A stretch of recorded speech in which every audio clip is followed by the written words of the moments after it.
পোশাকের সিদ্ধান্তটা হয়ে গেছে। আমরা পুলিশের জন্য, র্যাবের জন্য এবং আনসারের জন্য তিনটা সিলেক্ট করা হয়েছে। এটা ইমপ্লিমেন্ট হবে তো আস্তে আস্তে, একসাথে তো সবাইরে পড়া যাবে না।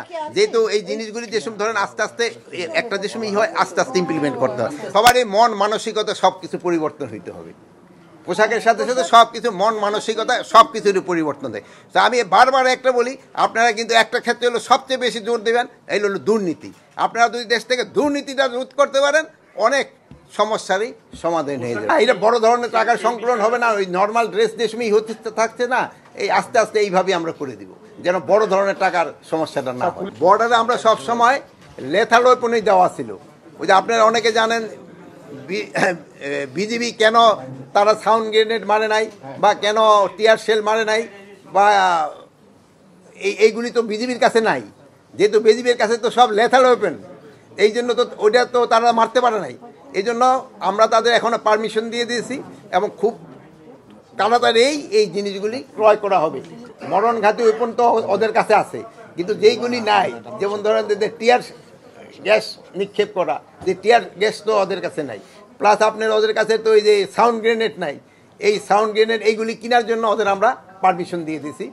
যেটা নিয়ে আপনারা দেখছেন যে চাঁপাইনবাবগঞ্জে বিএসএফ এর কাছে আছে, কিন্তু আমাদের বিজিবির কাছে নাই। বিজিবির কাছে আছে হলো সব লেথাল ওয়েপন।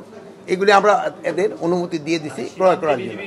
250-টিরও বেশি ডিজাইন অপশন নিয়ে ওয়ালটন স্মার্ট ফ্রিজ, বোঝে আপনার প্রয়োজন। আগে তো ক্রয় করার অনুমতি দিছি, ক্রয় করলে কি ব্যবহার করবে না নাকি? কয়টা এটা পরিমাণ তো আর মানে সব কিছু মানে লেথাল ওয়েপন আগে ছিল, আনলেথাল যেগুলি আছে ওইগুলি। প্রাণঘাতী অস্ত্র তো ওদের দেওয়াই আছে। প্রাণঘাতী অস্ত্র তো যেই সময় দরকার হলে, এখন যদি সেনাবাহিনীর জিজ্ঞেস করেন আপনারা প্রাণঘাতী ওয়েপন ব্যবহার করতে পারেন কিনা, যুদ্ধ হলে কি ব্যবহার করবে, তা তো ওইটাই ব্যবহার করবে। মানে পরিস্থিতি হলো তারা ডিকটেট করবে কোন সময় কোনটা ব্যবহার করবে। সীমান্তের অবস্থা এখন মোটামুটি স্টেবল অবস্থায় আছে, কোনো রকমের বড় ধরনের কোনো সমস্যা নেই। ভারতের কাছে তো সাউন্ড গ্রেনেড আছে, ওরা তো এটা খারাপভাবে নেওয়ার কোনো স্কোপই নেই। তারা অভিযোগ করছে, আমরা উস্কানি দিচ্ছি, আমরা অভিযোগ করতেছি, ওরা উস্কানি দিচ্ছে। এটা তো বর্ডারের ব্যবস্থা। বিদেশিদের ক্ষেত্রে এটা অগ্রগতি কিন্তু খুব আস্তে আস্তে হয়। প্লাস এটা আমরা বলছি যে আগামী মাসে আমাদের বিজিবি এবং বিএসএফের ডিজির সাথে একটা কনফারেন্স আছে, এবং আমাদের সচিব মহোদয়ের নেতৃত্ব আমরা একটা কমিটি করে দিছি।